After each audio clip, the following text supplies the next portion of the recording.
Last week we read a prayer of Aurobindo, an aphorism which is takes the form of a prayer, where he invokes the Vedic gods and then he finally invokes a harmonization of these gods and eventually to surpass them. This, as we know, is the ancient Vedic yoga, and Aurobindo, even before he came to Pondicherry, he had started coming in contact with these Vedic gods. In fact, in his reminiscences while he was at Chandanagar, and later on, even in his writings on the Veda, Aurobindo speaks of coming in contact with three particularly feminine energies. And at that point of time, he did not know their full significance. As per the Vedic document, all that he knew was that, as per the common legend, that Saraswati is the goddess of learning, and he knew about Ila as one of the originators of the whole clan, Manu and Ila. The story is well known actually. So they were known as figures in the Puranic legends. She was the mother of the solar dynasty. But he came in contact with them and saw that they represented not just figures but also powers and aspects of the higher consciousness. Ila representing the power of revelation, Saraswati the power of inspiration, and Sarma the power of intuition.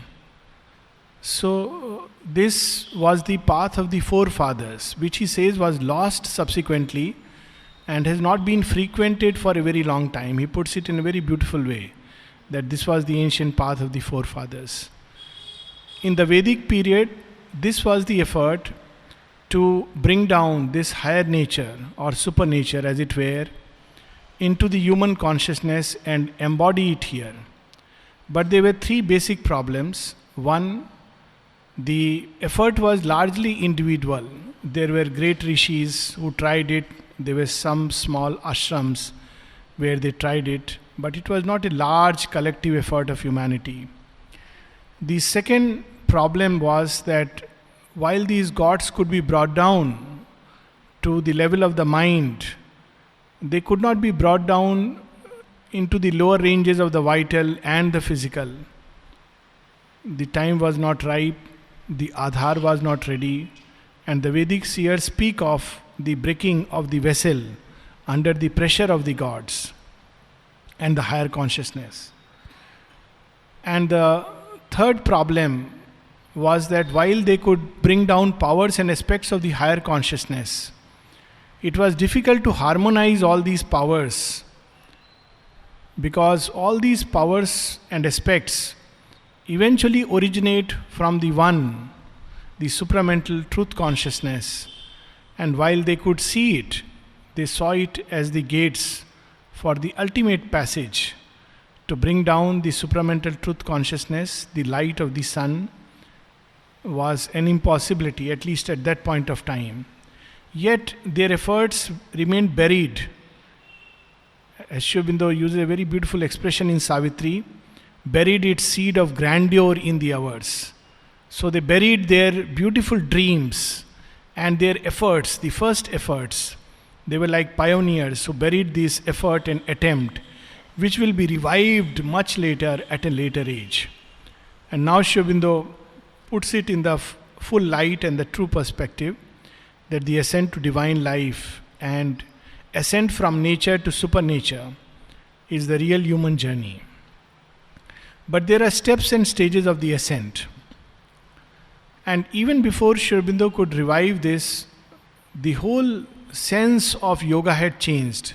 So much so that even today's times, much of what goes by the name of yoga and Vedanta has taken on a distinct stamp of post-Buddhist and post-Shankara period. The stamp it has taken is not based on any untruth, but it is a partial truth, and that overemphasizing on one aspect or one side of truth has led it to much falsification. For instance, in the Vedantic yoga that has followed after Buddha and Shankara, the whole effort has been to liberate the individual soul from the magic circle of nature. This soul is like a seed of the divine, a little flame, buried inside a whole mass of nature in its inferior mode and movement, in its mode of division and darkness and ignorance. A time comes through the passage from life to life that this little flame or spark begins to grow. And it grows, and a time comes when it is no more identified with nature but begins to feel itself little distinct from all that surrounds it. It's like when a baby is in the womb, he is completely identified with the mother, and when he is born, he is identified with the family and the home. But when he becomes an adolescent, he begins to feel that I am different and distinct, even though he doesn't disown outrightly. Nowadays children disown, not a bad sign. But at that point of time, about 100 years back, they wouldn't openly disown, but they would seek for their own identity.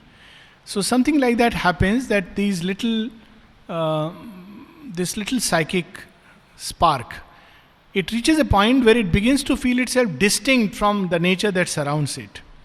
And it is that point when actually there is a turning towards yoga, some kind of a call, some kind of a seeking. Who am I? What am I? What am I here for? These questions begin to plague the mind.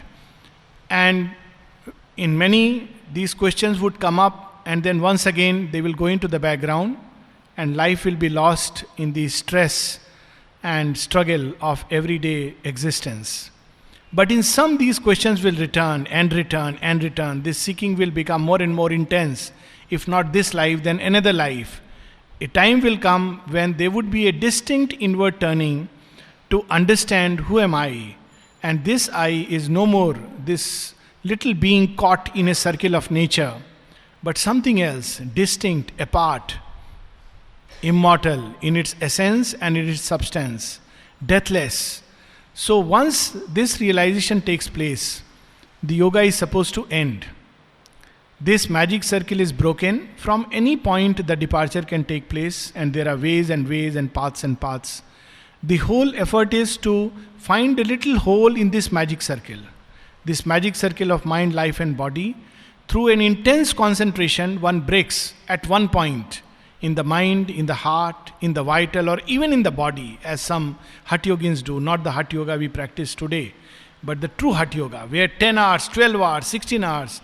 There is a Hatha Yogi in Bangalore who practices, not the Srinivasa Iyengar Institute, but he is a Hatha Yogi who practices just Surya Namaskar for 8 hours in a day. Now, through this intense concentration of energies of one part of nature, or there are Raj Yogis who do pranayama and concentration for hours and hours and hours, if one really does it in the true sense, or bhaktas who are lost in adoration of the inner divine, for days and days they go into ecstatic rapture. But somehow by this intense concentration, they break the circle. And once the circle breaks, they pass through this supernature into a constant dwelling of their soul in the divine, in the beloved, or in the truth, or in the vast impersonality, call it whatever, depending on the path that they have taken. But here, this is only a first step, and Aurobindo puts it very beautifully in Savitri. Here, to fulfill himself was God's desire. This inferior nature is nothing but a shadow of a supernature. And he gives a very beautiful, simple example. Just like animal nature is a shadow of human nature, and within the animal we see human possibilities. Every day from nursing home, now thank God they have removed that thing, I had to see the crow putting stone in that big vessel. That was the thing they had put there. Now it's a very nice story, but every day you can't keep seeing a crow putting stone inside the little big jar. Thanks to the pavement, they have removed it temporarily, I hope permanently. It's not a very, very beautiful sight to look at. But nevertheless, it's a good reminder that even crows are intelligent enough. They know how to persevere We human beings don't know how to persevere. So in a sense, it was a good reminder. Yoga has to be done like that.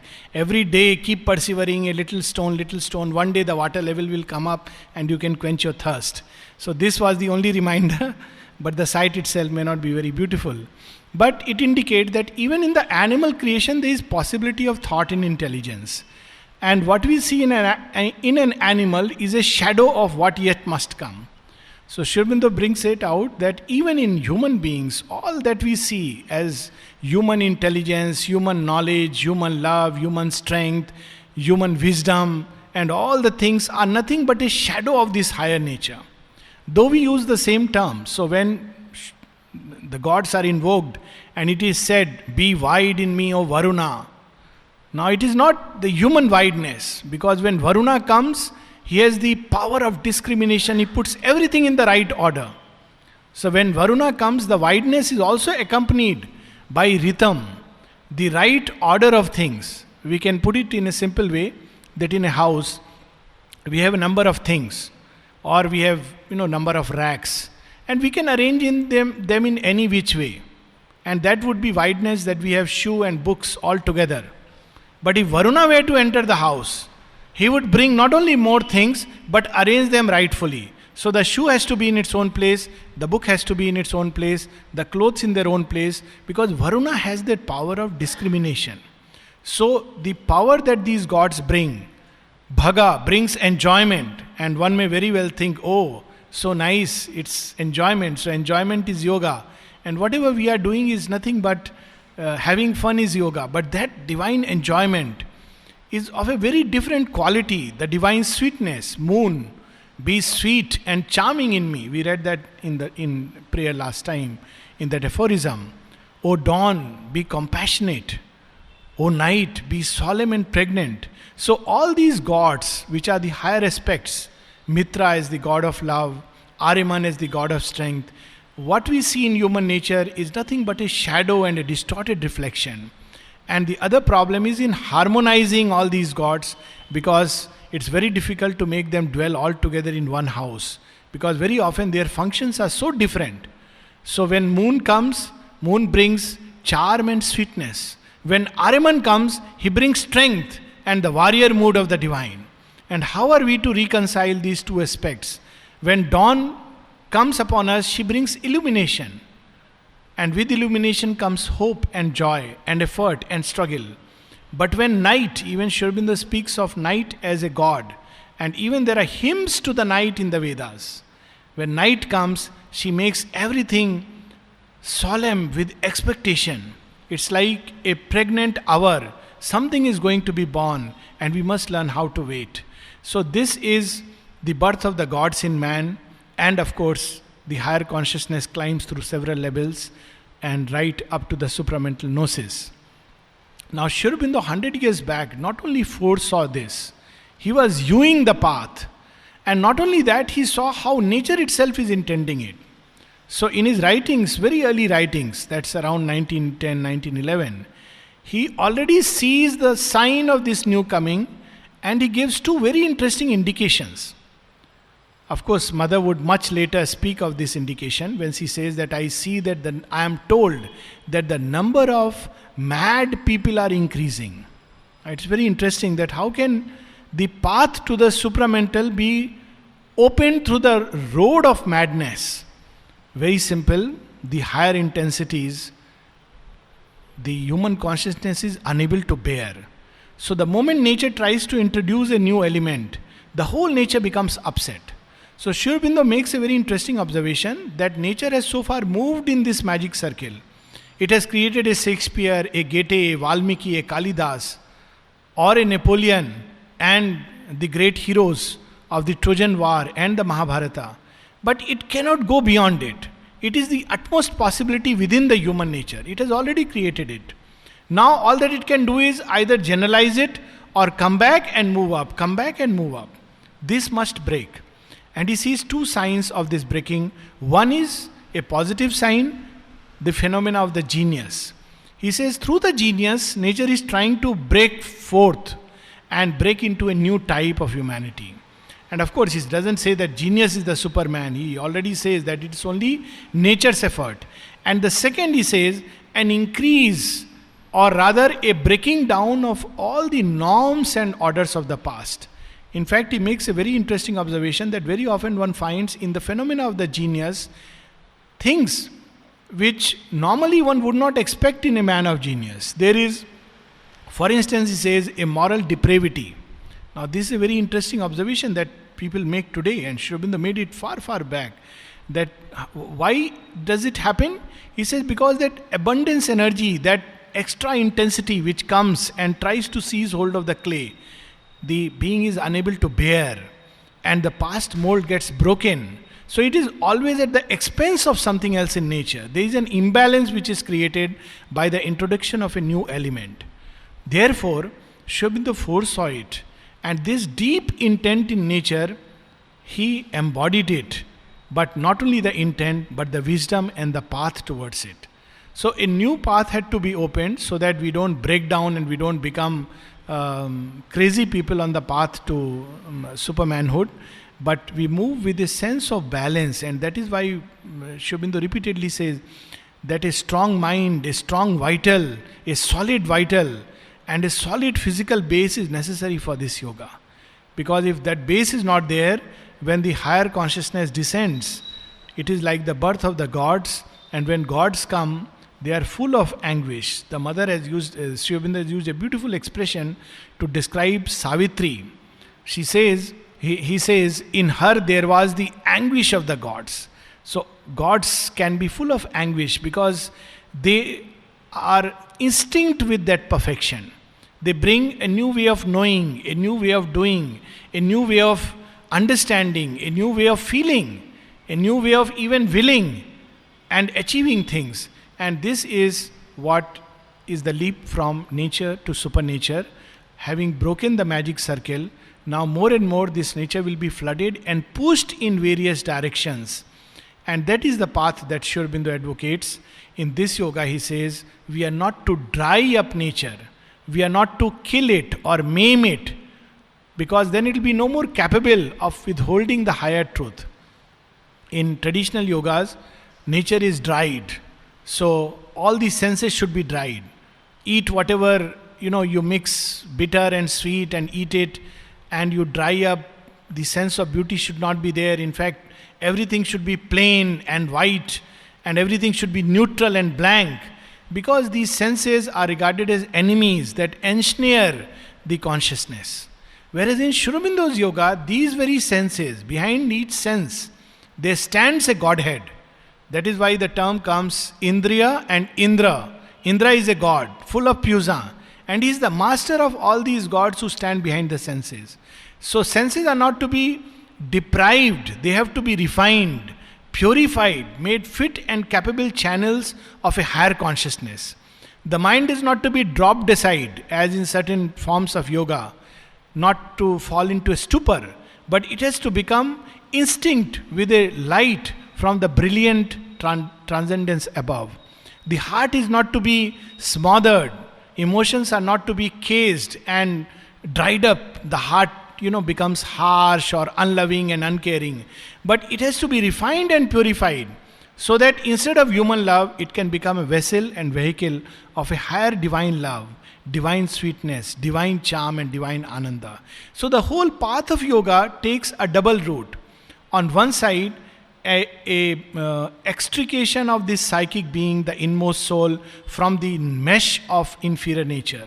On the other side, a simultaneous working on nature, so that this nature can become fit and ready to embody the higher truth and the higher forces. And that makes this yoga so very painstakingly difficult, at the same time so very delightful and charming, because one works on all levels simultaneously. It's a fullness. It is not just taking out the soul and offering at the feet of the divine, but a fullness that has to come out of the human personality. In fact, the mother speaks of it very interestingly in one of her early prayers, that Lord, I understand that so long as there is a personality, there will be a sense of the I. So in traditional yoga, again, one has to just break free from the ego. But here even one is not allowed to break free from the ego prematurely. Because a premature breaking free from the ego may lead to breaking of the mold itself. So again, the ego itself has to become changed into the true individuality. The personality is not to be dissolved as in traditional Buddhist path. One simply undoes all the layers of personality and enters into a state of nirvanic silence. Here the personality has to be, as Aurobindo puts it, but in a divine sense, aggrandized, not in the titanic sense of aggrandizement, which is nothing else but an exaggeration of the human and the subhuman, but aggrandized in the sense of a qualitative change of each aspect of human nature and the human personality. So this is the fascinating journey on which we are. And Aurobindo says that there are certain foundations of this yoga, and one has to remember them. But the key note of this yoga is not to abandon nature, but to carry her along the path. And then he reveals something very interesting. He says, nature herself will show you the way, and she will reveal what is to be done. So this path goes through human nature and not bypassing it. So here is a very, very, of course, every writing is beautiful. This again collected works of Aurobindo, volume 12,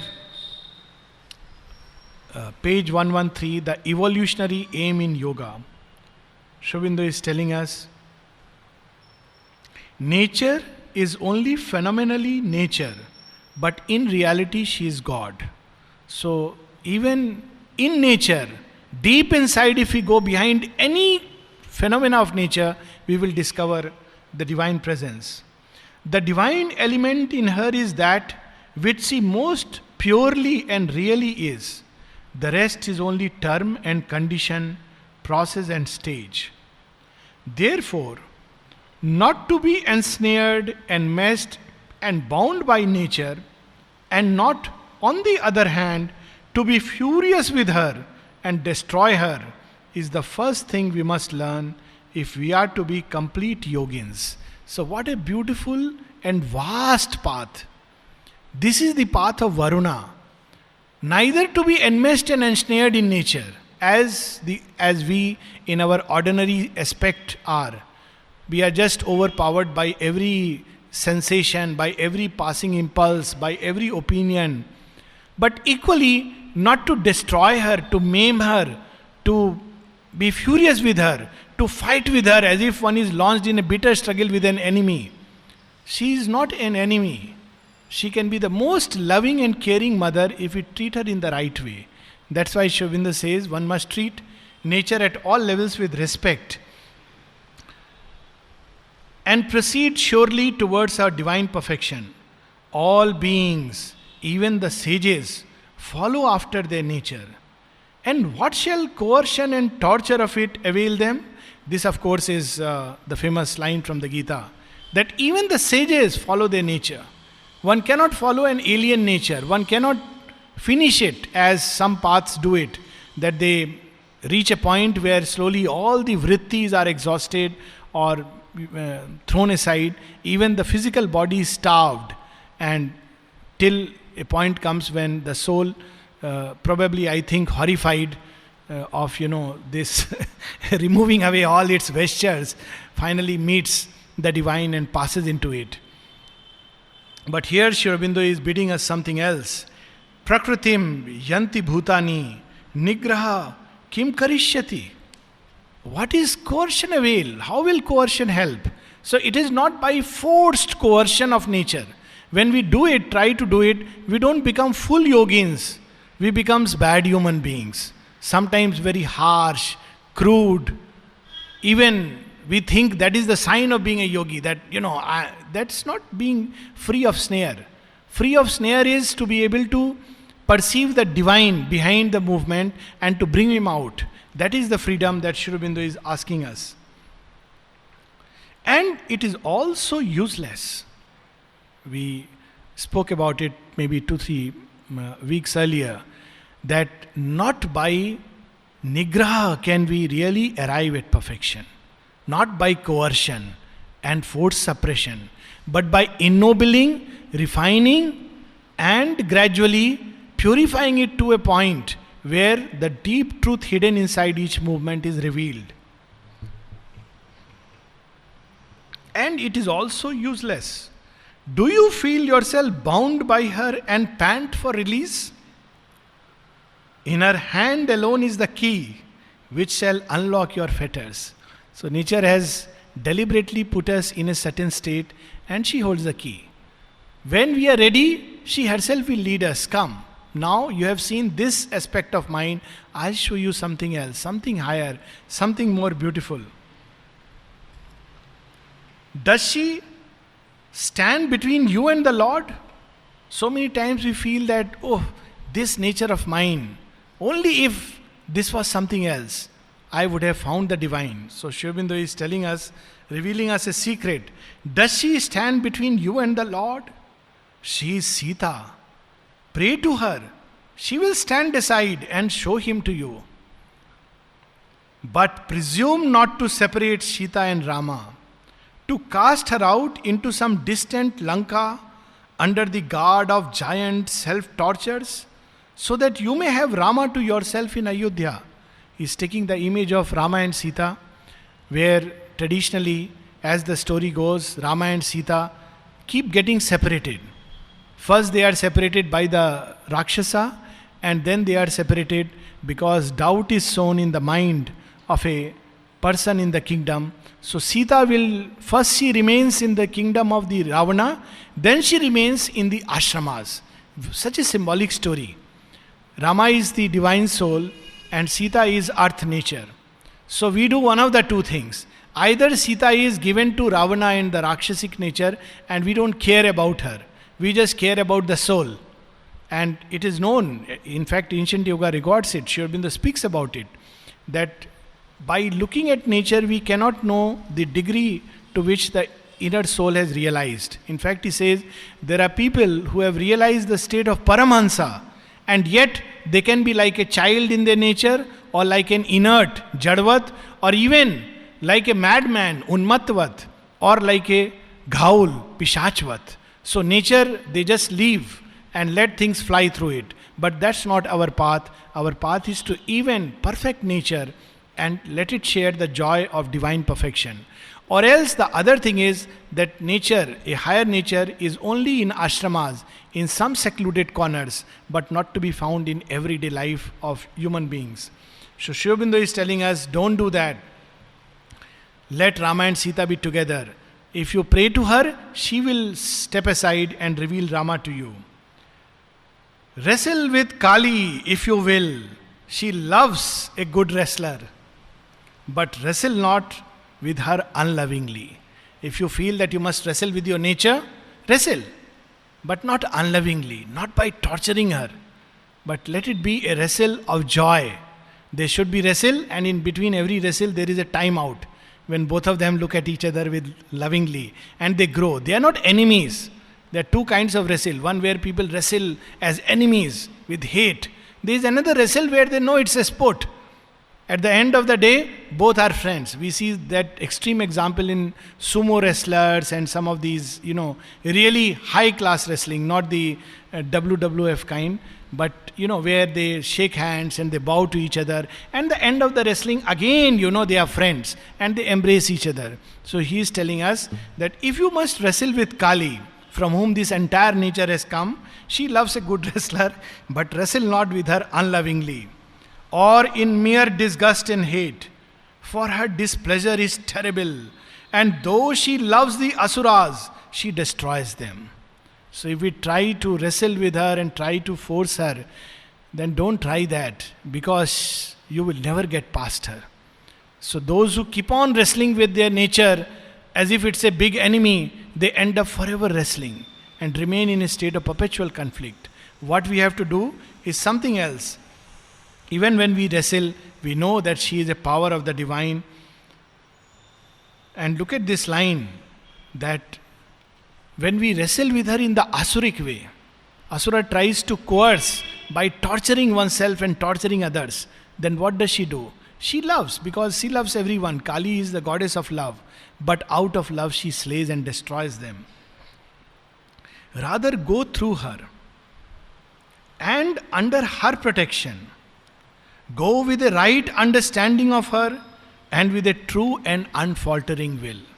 To understand nature, what is it that it is trying to shadow? What is it that it is trying to reveal? What it is that it is trying to manifest? And seek its own highest term. She will lead you on with whatever circlings, yet surely and in the wisest way. So she will not lead us through our heart's impatience. That doesn't work. Yoga is not for the impatient. Even normal life success is not for the impatient. For the impatient, there is only one thing: eternal restlessness. And there is nothing worse than that. Whatever one wants to do, one has to be steady and keep on applying, even if in a whole lifetime one sees nothing, yet the effort is not wasted. That is the path that he is revealing to us, that she will lead us if we really deal with her in the right way. She will lead us and lead us through the right way, even if it looks like circlings, yet these are spirals which ascend upward. To the all blissful, she will lead us to the all blissful personality and the ineffable presence. Nature is the power of God Himself, leading these multitudes of beings through the night and the desert and the tracts of the foeman to their secret and promised heritage. So she knows all the paths. She has hidden herself all the deeper possibility. So what he's telling us in fundamental terms, he's telling us, don't shun knowledge, but try to uplift knowledge itself to its own pinnacles of brilliance and luminosities. Don't shun the effort of thought, but raise thought to its highest and highest potency, where it reaches a point where it ceases in a blissful and luminous silence. Not to discard it.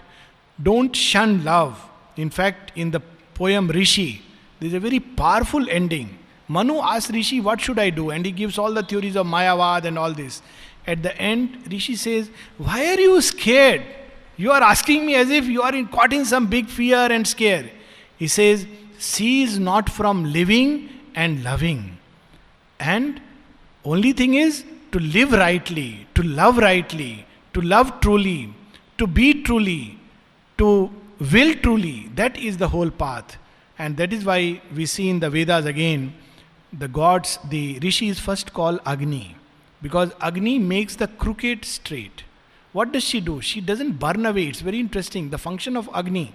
Agni can burn, but in the Vedas she is invoked to show the path and to make the crooked straight. She clears the path. She doesn't destroy it. So we are not to destroy nature, but to make it ready for a higher supernature. Supernature then is in every way our aim in yoga. Being still natural to the world, to transcend nature internally, so that both internally and externally we may possess and enjoy her as free and Lord, Swarat and Samrat.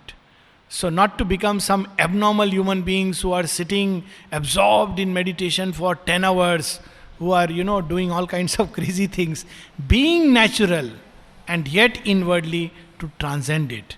Not to be tied with nature, rather to fill it and fulfill it with greater and greater potencies of a higher supernature. This is the path.